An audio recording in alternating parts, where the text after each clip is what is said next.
Saludos nuevamente aquí con ustedes, en esta ocasión con el tema el mensaje. El mensaje aparece dentro de lo que son los elementos de la comunicación, pero vamos a enfocarnos en este elemento. Primeramente vamos a ver el concepto de mensaje. El mensaje es, en el sentido más general, el objeto de la comunicación.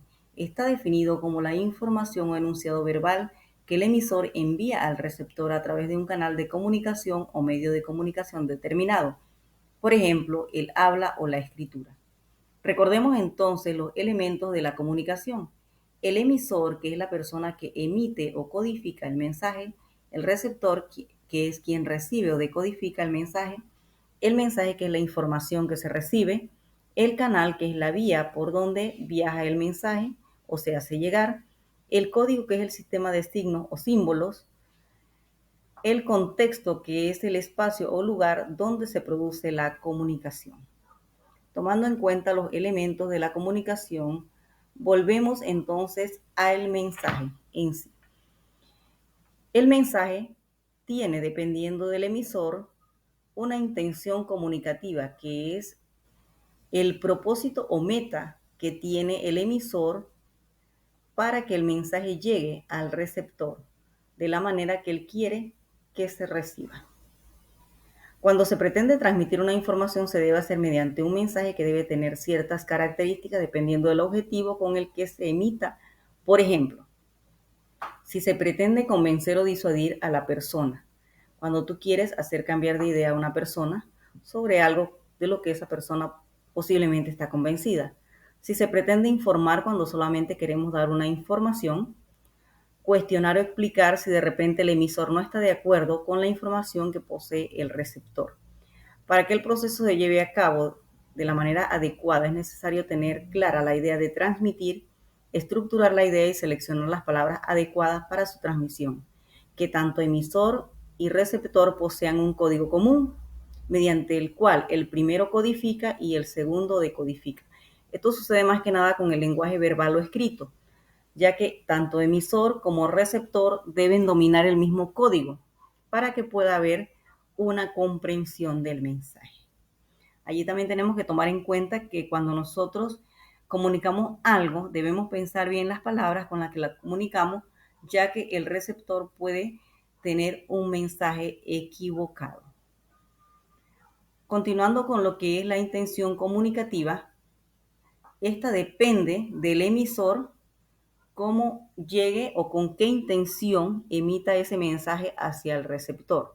Veamos ahora lo que son los actos del habla, dentro de lo que es la comunicación y en sí el mensaje. Un acto del habla es un enunciado que incluye palabras, oraciones y sonidos propios del lenguaje. Tiene un sentido claro y sigue las normas de la gramática. Puede ser oral o escrito, siempre y cuando se realice una acción mediante las palabras. Es decir, es una acción en la que interviene el lenguaje. Nuevamente, retomamos el mensaje. Para ustedes, brevemente, le vamos a narrar los tres principales actos del habla. El acto locutivo, que es la información que damos específicamente. Aquí habla de que es un acto donde se dice algo, se trata simplemente de hablar, o sea, comunicar. Por ejemplo, que yo llegue a una casa y diga, ¡qué calor! El acto ilocutivo es la intención o propósito del emisor o del hablante. ¿Con qué propósito yo estoy diciendo qué calor? Posiblemente porque llegué a esa casa y vi que las ventanas estaban cerradas y yo necesito que abran las ventanas o que enciendan el aire acondicionado o el abanico. El acto perlocutivo, que es la consecuencia de un acto ilocutivo, se refiere a la reacción del receptor en este caso. Si yo digo qué calor, mi intención es que posiblemente busquen la manera de refrescar el ambiente. Y el acto perlocutivo sería entonces la reacción del receptor. Posiblemente esa persona vaya, abra las ventanas o encienda el abanico o el aire acondicionado si lo tiene, ¿verdad? Entonces tenemos los tres actos principales aquí del habla. El acto locutivo, que es el mensaje que yo doy, qué calor. El acto ilocutivo, que es la intención con que lo digo, posiblemente para que el receptor haga algo. Y el acto perlocutivo, que es ya la reacción del receptor a lo que estoy diciendo yo, que posiblemente vayan y abran las ventanas, las puertas, enciendan el aire, el abanico, o simplemente salgamos a la terraza y conversemos desde allá porque está más fresco. Aquí entonces les queda a ustedes como consigna identificar los actos del habla en la siguiente fábula. La fábula se denomina El zorro y el cuervo. Estaba un cuervo posado en un árbol y tenía en el pico un queso.